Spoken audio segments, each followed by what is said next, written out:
ಸರ್ವಮಂಗಲಮಾಂಗಲ್ಯೆ ಶಿವೆ ಸರ್ವಾರ್ಥಸಾಧಕೆ ಶರಣೆ ತ್ರ್ಯಂಬಕೆ ಗೌರಿ ನಾರಾಯಣಿ ನಮೋಸ್ತುತೆ. 22/9/2025 ತಾರೀಕಿನ ಅಂಗವಾಗಿ ಶರನ್ನವರಾತ್ರಿ ಹೇಳ್ತಕ್ಕಂಥದ್ದು ಪ್ರಾರಂಭವಾಗ್ತಾ ಇರತಕ್ಕಂಥದ್ದು. ಅವತ್ತಿನ ದಿವಸದಿಂದ ನವದುರ್ಗಿಯ ಆರಾಧನೆ ಹೇಳ್ತಕ್ಕಂಥದ್ದು ನಡೀತಕ್ಕಂಥದ್ದು. ಜೊತೆಗೆ 29/9/2025 ಶಾರದಾ ಸ್ಥಾಪನೆ ಹೇಳ್ತಕ್ಕಂಥದ್ದು ಮಾಡ್ತಕ್ಕಂಥದ್ದು. 30/9/25 ದುರ್ಗಾಷ್ಟಮಿ ಹೇಳ್ತಕ್ಕಂಥದ್ದು. 1/10/2025 ಮಹಾನವಮಿ. ಅನಂತರದಲ್ಲಿ 2/10/2025 ಶಾರದಾದೇವಿಯ ವಿಸರ್ಜನೆ.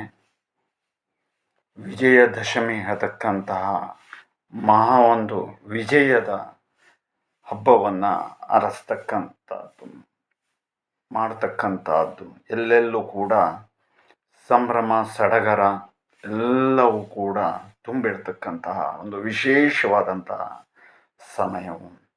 ಈ ಒಂದು ಸಮಯದಲ್ಲಿ ಜನರ ಒಳಿತಿಗೋಸ್ಕರವಾಗಿ ಮತ್ತು ಈಗ ಪ್ರತಿಯೊಂದು ಮನೆಯಲ್ಲೂ ಕೂಡ ಕಲಹ, ಅನಂತರದಲ್ಲಿ ಮನಸ್ತಾಪ, ಅನಂತರದಲ್ಲಿ ಅತ್ತೆ ಮಾವ ಸೊಸೆ ಮೈದುನ, ಹೀಗೆ ಎಲ್ಲ ಮನಸ್ಸುಗಳು ಒಡೆದು ಹೋಗ್ತಾ ಇರ್ತಕ್ಕಂಥದ್ದನ್ನು ನಾವು ಕಾಣಬಹುದು.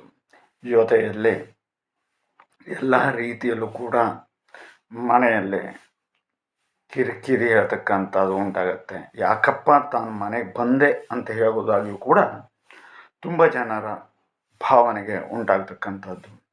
ಅಂತಹ ಒಂದು ಸಮಸ್ಯೆಯನ್ನು ಪರಿಹಾರ ಮಾಡಿಕೊಳ್ಳಲಿಕ್ಕೆ ಸರಳ ಮತ್ತು ಸುಲಭವಾದಂತಹ ವಿಧಾನವನ್ನು ನಾವು ಇವತ್ತಿನ ದಿವಸ ತಿಳಿಸ್ಕೊಡ್ತಾ ಇದ್ದೇವೆ. ಇದನ್ನು ಪ್ರಯೋಜನವನ್ನು ಯಾರ್ಯಾರು ಪಡ್ಕೊಳ್ತಾರೋ ಅವರು ಖಂಡಿತ 100ಕ್ಕೆ 100ರಷ್ಟು ಫಲವನ್ನು ಕಾಣಲಿಕ್ಕೆ ಸಾಧ್ಯತೆ ಇರತಕ್ಕಂಥದ್ದು ತುಂಬ ಸುಲಭವಾದಂತಹದ್ದು. ಏನು ಮಾಡಬೇಕು ಅಂತ ನೋಡಿದಾಗ ಮನೆಯಲ್ಲಿ ಒಂದು ವರಾಂಡ ಅಥವಾ ದೇವರ ಮುಂದಿನ ಒಂದು ಸ್ಥಳ ಅಥವಾ ಜಾಗ ಅಂತ ಹೇಳೋದಾಗಿ ಆಯ್ಕೆಯನ್ನು ಮಾಡಿಕೊಂಡು ಅದರಲ್ಲಿ ಒಂದು ದೀಪವನ್ನು ಹಚ್ಚಿ ಅದಕ್ಕೆ 5 ಕೊಡಿಯನ್ನು ಮಾಡಿ ಗೋಧೂಳಿಯ ಸಮಯದಲ್ಲಿ ಆವತ್ತಿನಿಂದ ಅಂದರೆ 22ನೇ ತಾರೀಕಿನಿಂದ ಶಾರದಾ ವಿಸರ್ಜನೆಯ ತನಕ ಅಂತ ಹೇಳಿದರೆ 2ನೇ ತಾರೀಕಿನ ತನಕ ಶ್ರದ್ಧಾ ಭಕ್ತಿಯಿಂದ ಪ್ರತಿ ದಿವಸ ಮಾಡಿಕೊಂಡ್ರು ಒಳ್ಳೆಯದೇ, ಆದರೆ ಸಾಧ್ಯವಾಗುವುದಿಲ್ಲ. ಹಾಗಾಗಿ ಈ ಒಂದು ನವರಾತ್ರಿಯ ಶುಭ ಸಮಯದಲ್ಲಿ ಮಾಡಿಕೊಳ್ಳಿ. 5 ಕೊಡಿಯನ್ನು ಹಚ್ಚಿಬಿಟ್ಟು ಮನೆಯವರೆಲ್ಲ ಗೋಧೂಳಿಯ ಸಮಯ ಅಂದರೆ ಮುಸ್ಸಂಜೆಯ ಸಮಯದಲ್ಲಿ ಎಲ್ಲ ಒಂದಾಗಿ ಸೇರಿಕೊಂಡು ಇದೇ ಈಗ ನಾವು ಮೊದಲಿಗೆ ಹೇಳಿದ್ವಲ್ಲ ಶ್ಲೋಕ, ಆ ಶ್ಲೋಕವನ್ನು ಯಾರ್ಯಾರು ಹೇಳಲಿಕ್ಕೆ ಸಾಧ್ಯವಾಗುತ್ತೋ ಅವರೆಲ್ಲ ಹೇಳ್ಕೊಳ್ತಾ ಅದನ್ನು ಪ್ರದಕ್ಷಿಣಾಕಾರವಾಗಿ ಮಾಡಿಕೊಂಡು ನಮಸ್ಕರಿಸ್ತಾ ಕೆಲವರು 8, ಕೆಲವರು 28, ಕೆಲವರು 108 ಕೂಡ ಮನೆಯವರೆಲ್ಲ ಸೇರಿಕೊಂಡು ಮಾಡಿಕೊಳ್ಳೋದ್ರಿಂದ ಮನೆ ಹೇಳ್ತಕ್ಕಂಥದ್ದು ತುಂಬ ಸಂಭ್ರಮದಿಂದ ಇರಲಿಕ್ಕೆ ಸಾಧ್ಯವಾಗ್ತದೆ. ಜೊತೆಯಲ್ಲಿ ಪ್ರತಿಯೊಬ್ಬರ ಮನಸ್ಸು ಕೂಡ ಶುದ್ಧವಾಗ್ತದೆ.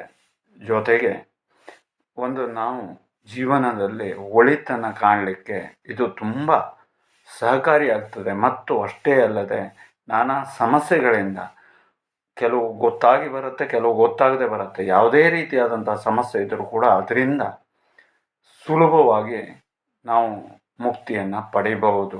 ಜೊತೆಯಲ್ಲಿ ನಮ್ಮ ಪಾಪ ಕರ್ಮಗಳು ಕೂಡ ತೊಳೆಯುತ್ತೆ. ಜೊತೆಗೆ ಮನೆಯಲ್ಲಿ ಅಭಿವೃದ್ಧಿ ಆಗ್ತಾ ಬರ್ತದೆ. ಈ ರೀತಿಯಾದಂಥದ್ದನ್ನು ಚಾಚು ತಪ್ಪದೇನೆ ಪ್ರತಿಯೊಬ್ಬರೂ ಕೂಡ ಮಾಡಿಕೊಂಡ್ರೆ ಎಲ್ಲರೂ ಸೇರಿ ಮಾಡತಕ್ಕಂಥದ್ದು. ಅದರಿಂದ ಒಳ್ಳೆಯದನ್ನು ನಾವು 100ಕ್ಕೆ 100ರಷ್ಟು ಫಲಗಳನ್ನು ಕಾಣಬಹುದು.